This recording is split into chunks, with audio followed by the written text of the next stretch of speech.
राजकीय घडामोडी, सामाजिक विश्लेषण, कृषी विभाग, कला व मनोरंजन विश्व आणि क्रीडा क्षेत्रातील बातम्यांचे ताजे व अचूक अपडेट्स महाराष्ट्र शाही न्यूज मराठी. बातमी मागची बातमी, शोध सत्याचा. आपल्या सगळ्यांचा इथे हा कार्यक्रम घेतला माननीय आपले चेअरमन बबनरावजी यांनी आणि त्यांच्या सर्व सहकाऱ्यांनी. आजच्या ह्या कार्यक्रमाच्या निमित्तानं एक गोष्ट आहे की बोटाला येण्यामध्ये आम्हाला कायम आनंदच वाटत असतो, असं काही नाही आहे की, पण थोडंसं घाईचं याचं असल्यामुळं. परंतु इथे बोटा हे गाव आणि ही चाललेली पतसंस्था काही निमित्तानं आलो तर आम्हाला पहिली आठवण येते नाथाबाबांची. हे तुम्हाला सांगता, काही माणसं असे असतात का ठसा उमटून जातात, आपल्या कामाचा ठसा उमटून जातात. आपलं का असतं, शेतकरीच कार्यकर्ता असतो, परंतु तो लोकांकरता काम करतो, समाजसेवा करतो. लोकांनी त्यांचं कौतुक म्हणून इथं हायस्कूल चालू केलं. काहीही असलं तरी तुम्ही ते हायस्कूल चांगलं चालवलं आहे, म्हणजे त्याच्याकरता तुमचं अभिनंदन केलं पाहिजे ग्रामस्थांना सुद्धा, का चांगलं हायस्कूल चालवलं. नाथाबाबांचं नाव रोशन करण्याचं काम इथं जे माझे विद्यार्थी होते ते पुढे जाऊन चांगल्या पद्धतीनं करतायत.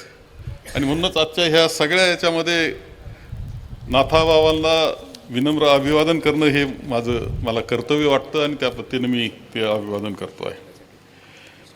ही पतसंस्था 25 वर्षापूर्वी सुरू केली आणि ही वाटचाल या पतसंस्थेची चाललेली आहे. ठेवीसुद्धा जवळजवळ 28 कोटीच्या ठेवी इथे झाल्या आहेत. कर्ज 17 कोटीचं दिलेलं आहे. गुंतवणुकी बाहेर 15 कोटीच्या केलेलं आहे. एकूण भागभांडवल सगळं जर धरलं तर 34 कोटी 85 लाख म्हणजे 35 कोटी रुपये झालं आहे. ऑडिट वर्गसुद्धा ठेवलेला आहे. खरं सांगू का, मी पतसंस्था चालवणं आणि बँक चालवणं ही काही सोपी गोष्ट नाही. म्हणजे मी तर मतं मागायला गरज लागणार नाही असा चेअरमन केला आहे अमृतवाहिनी बँकेला. कुठं बसलेत त्यांना मतं मागायची पाळी आली नाही पाहिजे, त्यांना नाही म्हणण्याचंच धाडस असावं लागतं. कुठं बसले बबनराव चेअरमन कुठं बसले? ते नाही म्हणायचंच धाडस असावं लागतं पतसंस्था असली. असं आहे की शेवटी विषय पैशाचा आहे, भावनेचा भाग तिथं चालत नाही. बऱ्याच वेळा माणूस येतो, काहीतरी संबंधातला असतो, आपल्याकरता काहीतरी केलेलं असतं, एखाद्या बूथवर भांडण केलेलं असतं इलेक्शनच्या वेळेस, आणि तो आला मग मागायला तुमच्याकडे 5 लाख रुपये द्या बरं मला. काय खाऊन नाही म्हणता, ते आमचे जुज साहेब नाही म्हणू शकतात, बबनराव नाही म्हणतात कधी मला माहिती. तर तो पतसंस्था बँका हे चालवणं अवघड असतं. परंतु पतसंस्थेचं हे साधन जे तयार झालं, मला आठवतं की 1989ला पवारसाहेब शरदचंद्रजी पवारसाहेब मुख्यमंत्री होते आणि आम्ही आग्रह धरला त्यांना की पतसंस्थांची परवानगी तुम्ही द्या. त्याच्या अगोदर आपल्याकडे सुद्धा फार कमी पतसंस्था की जे स्वतःचं लोक एकत्र येतील, त्यांचे डिपॉझिट ठेवतील, त्यांचंच कर्ज वाटप करेल आणि ते कायद्याच्या कक्षेत राहून करतील. तर हे चांगलं जाळं होऊ शकतं. खरं आहे की त्याच्यानंतर 30-35 हजार पतसंस्था राज्यात झाल्या, 30-35 हजार कोटीच्या ठेवी त्याच्यात, कदाचित जास्त असू शकतात, इतक्या ठेवी त्याच्यात आहे. संगमेर तालुक्यामध्ये 2000 कोटीच्या ठेवी आहेत पतसंस्थांमध्ये एकंदर आपल्या. हे आणि हे पैसे पुन्हा ज्याला गरज आहे त्याला द्यायची, त्यांना व्यवस्थित फेड करायची. असं जर सूत्र आपण ठेवलं तर खूप आपल्या हातचं साधन आहे. हे साधन फार महत्त्वाचं आहे, अडीनडीला मदत करणार आहे.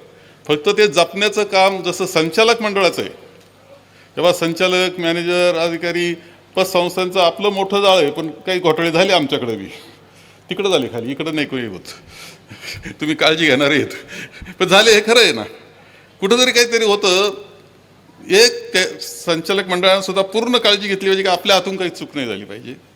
आणि दुसरं, सभासद आणि कर्ज घेणाऱ्यांनी ही काळजी घेतली पाहिजे की शेवटी आपली जबाबदारी हे फेडलंच पाहिजे.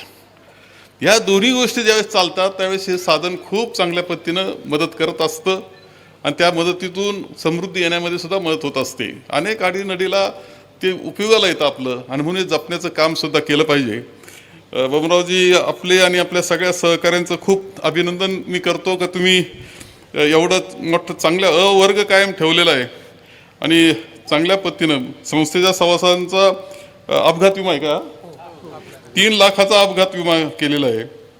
कर्जदार विमा सुद्धा काहीतरी केलेलं आहे. हे जरा समजून घ्यावं लागेल आपला कर्जदार विमा. असं काही असेल तर पहा, म्हणजे मग आपली काय लोक म्हणतील विमा कंपनीवाली फेडतील, चालेल काय? मला काय कळालं नाही, समजून घेतो तुमच्याकडून.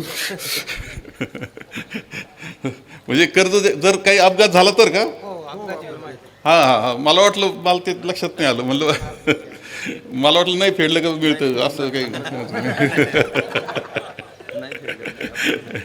ते तुमचं खूप अभिनंदन आहे. तुमचं चेअरमन, व्हाईस चेअरमन, संचालक मंडळ, कर्मचारी वर्ग, तुमचं खूप अभिनंदन आहे की चांगल्या पद्धतीने चालवलं. सभासदांचं अभिनंदन आहे की तुम्ही चांगली साथ देताय.